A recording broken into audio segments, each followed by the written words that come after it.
There are 7 details stylists adjust almost automatically, and they make any outfit look like it cost far more than it did. The 7th is the most powerful, and it's saved for last. None of these tricks require a new piece or any spending. What changes is how you look at what you already have. We'll start with the simplest, and that's exactly why it's the most overlooked. Trick 1. Create a visual waist. Even when the outfit is simple, have you ever stood in front of the mirror in an outfit that cost very little and felt like something was missing, without being able to name what? Often it's not the piece, it's that nothing in the look signals where the body ends in one place and begins in another. This is the first of the 7 tricks. Look at this loose white shirt, hanging freely over straight chocolate brown pants. Comfortable, but without intention. Now the same shirt, just the front tucked into the pants. The silhouette changes completely, without tightening anything, without swapping anything out. Stylists call this the waist definition point, a visual marker that organizes the proportion between torso and legs. It's not about having a small waist. It's about showing the eye where one part ends. It works with a thin belt, a subtle front tuck, or a top that doesn't extend past the waistband. Avoid long tops ending exactly at the widest part of the hip. That erases any sense of proportion. The second trick will change how you look at a detail you probably ignore every morning. Trick 2. Show a bit of wrist, ankle, or collarbone. A lot of people think showing skin is only for summer looks. Actually, it's one of the quietest, most effective tools in any outfit, regardless of season. When clothing covers the body from head to toe with no break, it creates a single dense visual mass. The look can be well matched, well fitted, and still feel heavy. The problem isn't the clothes, it's the absence of breathing room. Look at this outfit, black pants and a black high-neck top, everything closed off. Now I roll the sleeves up to mid-forearm. Just that. The wrist appears, the top gains lightness, and the whole look feels more deliberate. The deciding detail is where you create that break. One strategic area is enough: wrist, ankle, or collarbone. Not all 3 at once. A white shirt with 2 buttons open, dark jeans, and black loafers. The collarbone shows, the ankle stays covered. 1 point of breathing room, just 1, and the look feels much lighter. The next trick works on an area you've probably never considered, and it changes everything before you even choose your pants. Trick 3. Wear a light-colored piece near the face. Have you ever put on a dark top, looked in the mirror, and felt like the look was too heavy? Like the clothes were taking up space that should belong to your face? This is the 3rd of 7 tricks. And it works before any accessory, before any proportion adjustment. When you wear a dark or saturated tone from the neck down, that piece visually competes with your face, and usually wins. What stylists do is place a color that generates luminosity near the face. Ivory, cream, light blue, butter yellow, warm white. Look at this outfit. An olive green skirt, a long-sleeve cream top, and nude flats. It works, but it doesn't impress. The deciding detail is that this cream top is making the face stand out. Swap it for a moss green top, same cut, and the face recedes. The clothes take over. The effect is almost like a soft reflector pointed upward. Stylists call this contrast lighting. The top working for the face, not for itself. Because an elegant look doesn't start with what you wear. It starts with what you project, and what comes next is something most people never consciously notice, but feel every time they see a look that just looks right. Trick 4. Make the pant hem. Talk to the shoe. This detail works silently, but when it's wrong, the whole look shows it. Picture straight navy blue pants with chunky white sneakers. The pants pool over the shoe, the fabric bunches up, and the look seems like someone forgot to adjust before heading out.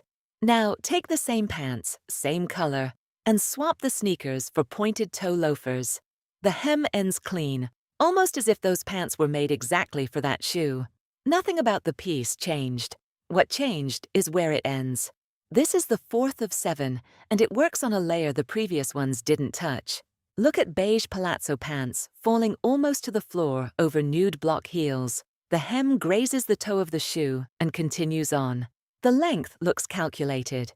Now look at the same pants with flat shoes. The hem hits the top of the foot, folds, bunches up.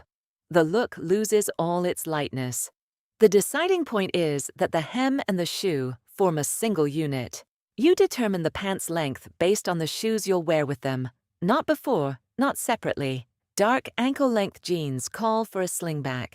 Wide white pants need a sandal with some heel, so the hem doesn't swallow the foot. When that alignment exists, even affordably priced pants carry the air of something made to measure. It's a strong one, but what comes next creates a level of cohesion you haven't imagined yet.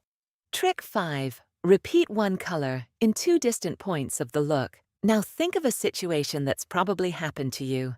You put together a look, added the accessories, looked in the mirror, and something felt like it was missing. There was nothing wrong with the outfit, but it also didn't feel complete. It felt like the pieces were just there together, by chance. Most of the time, what's missing isn't one more piece. It's a conversation between the pieces already there. This is the 5th of 7 tricks, and it solves exactly that. What stylists do is pick a color that already exists somewhere in the outfit and repeat it exactly once, somewhere else, at a distance. Not in the same spot, not 3 times. Just one repetition. That's the color echo that unifies the look without requiring everything to match perfectly. Look at this example. Beige pants, a long-sleeve wine-colored top, and wine slingbacks. That combination alone already looks put together. But now, notice what happens with the eye. It leaves the face, travels down the body, and finds the same information in the shoe that it found in the top. The look closes. Not because everything matches top to bottom, but because there's a connecting thread between the 2 points. Another one, a navy dress with a cognac belt and a caramel bag. The bag isn't identical to the belt, but it carries the same color temperature. The result looks deliberate. The only thing to avoid is overdoing it. Bag, shoes, belt, necklace, and earrings, all in the same tone, turn into costume, not elegance. One repetition creates unity. Several create uniformity. And the effect is lost. The 6th trick works before you even leave the house, with the clothes already on your body, and it changes something no new piece ever could. Before the next trick, let me tell you something. How many times have you opened a closet full of clothes and still thought, I have nothing to wear? The problem isn't a lack of clothes. It's that nobody ever taught you how to combine the pieces you already have. That's why I put together a guide with over 150 looks. Tested one by one, using only 15 pieces you probably already have at home. And the best part, you don't even need to think. Just choose the look, copy it piece by piece, and in 5 minutes, you're ready to go. The link is in the pinned comment and in the description. And if you're watching on TV, just point your phone at the QR code on the screen. Trick 6. Make a cheap piece. Look intentional by folding, positioning, and adjusting it. Have you ever put together a look, liked the result, and then looked again, and something seemed slightly off? It's not the clothes, it's how they sit on your body. This is trick 6 of 7, and it works exactly at that moment. Most people put on their clothes and leave. Stylists put on their clothes and then work them. It's 30 seconds of adjustment that separate a piece that looks thrown on from a piece that looks chosen. Look at this ordinary white cotton shirt, tucked into straight-tailored chocolate brown pants with medium round-toe nude loafers. Straight off the hanger, the shirt is wrinkled at the waist. The sleeves are folded any which way. The collar slightly crooked. The look exists, but it looks careless. Now, the front of the shirt is firmly tucked into the pants. The excess fabric is controlled. The sleeves are folded twice, in clean, symmetrical folds, ending just below the elbow. One extra button is undone at the collar. That's it. The result doesn't look like a cheap shirt neatly folded. It looks like a shirt that was designed for that exact look. This is micro-styling, the same technique used in editorial shoots to transform simple pieces before the photos. It's not about the piece. It's about the intention that shows in how it's positioned. The practical rule: before swapping out any piece of clothing thinking it doesn't work, first change how it sits on your body. Trick 7 is the one that ties everything together, and it works in a way that goes against almost everyone's instinct when putting a look together. Trick 7. Leave one area of the look completely quiet.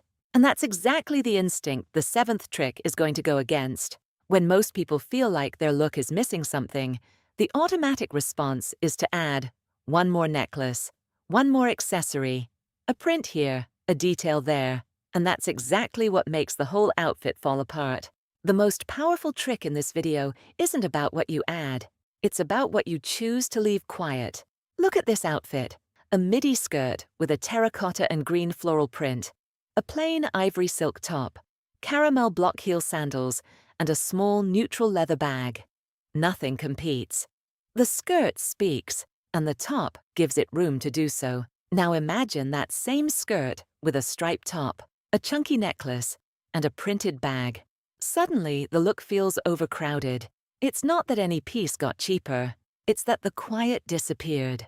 Stylists call this the use of negative space. You leave one part of the look completely free of information, so the area that actually matters can breathe and be seen. A large gold earring with presence, bare neck, no necklace, a structured wine-colored shoe, light gray pants, and a sand-toned top, no competition. One thing can only look special when everything around it agrees to step back. When you apply all 7 tricks together, a defined waist, breaks of skin, light near the face, the hem at the right length, a color echo, micro adjustments, and strategic quiet, the look doesn't just look well put together, it looks deliberate. And that sense of intention is what people read as elegance. Save this video. Next time you're in front of the mirror, you'll remember,